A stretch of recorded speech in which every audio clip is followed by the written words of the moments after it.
Hi everybody and welcome to a new Royal Reviewer video, and I thought I would do something a little bit different today. So I've just turned the camera around and today we are going to be doing something a little bit different. I'm drinking coffee from my Mornings for Coffee and Contemplation mug, which I absolutely believe in.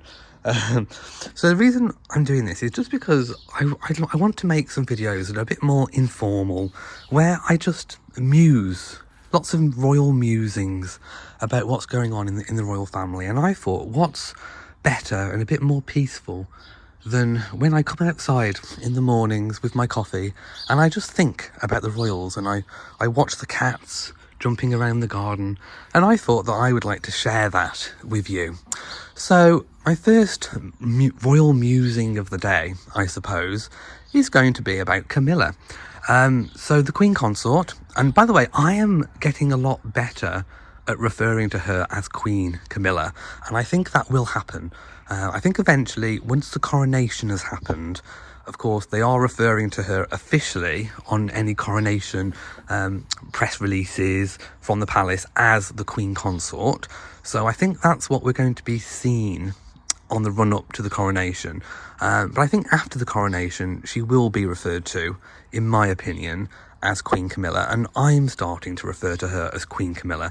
And of course, she isn't a sovereign queen, not like the late Queen Elizabeth, who was a sovereign reigning monarch. Camilla is a queen consort, but it's never been a title that's actually been in usage in the UK. It's not a legally recognised title. So I think at the moment it is literally just to distinguish between the late Queen and, of course, the Queen Consort, which is Camilla. But we'll see what happens with that in the future. So my second kind of... Oh no, let's get back to Camilla. That wasn't... The titles was not what I was going to be talking about. What I wanted to talk about was the fact that she's got COVID.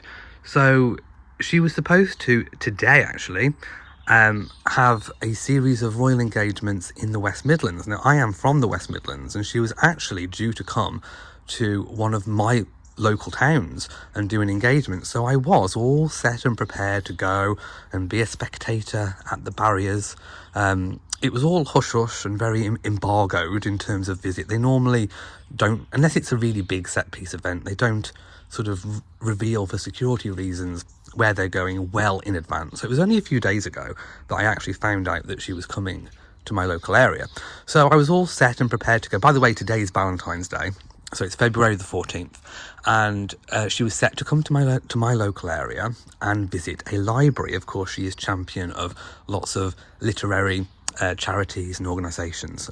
Reading is really dear to her heart. So I wanted to go and get my place early at the barriers so that I could possibly say hello to her if she did a royal walkabout, if she graced us with one of those.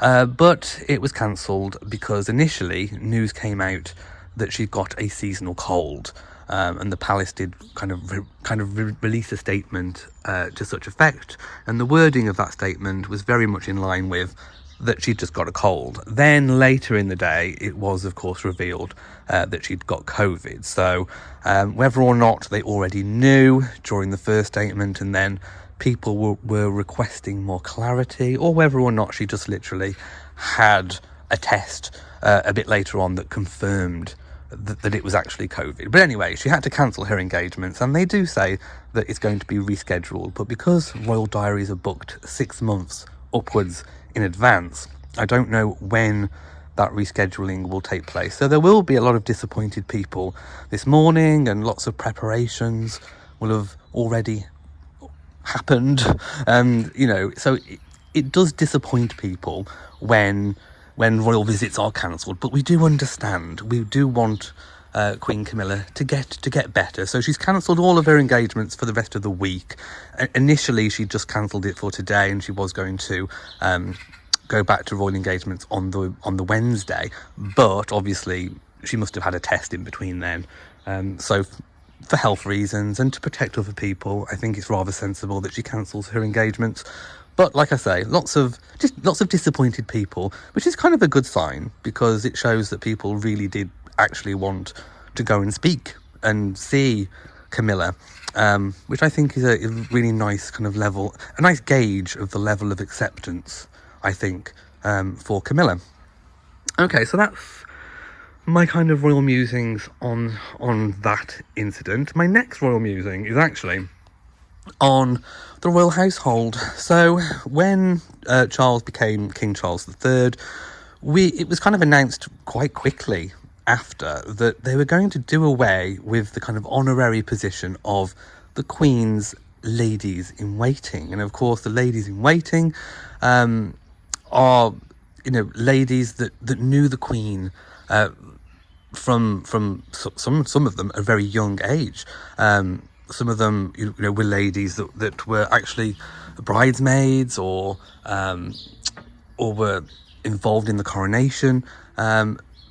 Noble ladies of high birth, chosen because they would do it voluntarily. They weren't actually paid to do that role, and they sort of dealt with the Queen's correspondence and organised like personal private events, all that kind of things. They were very much involved in the royal household, but they did it out of dedication and service to Her Majesty and, of course, the country.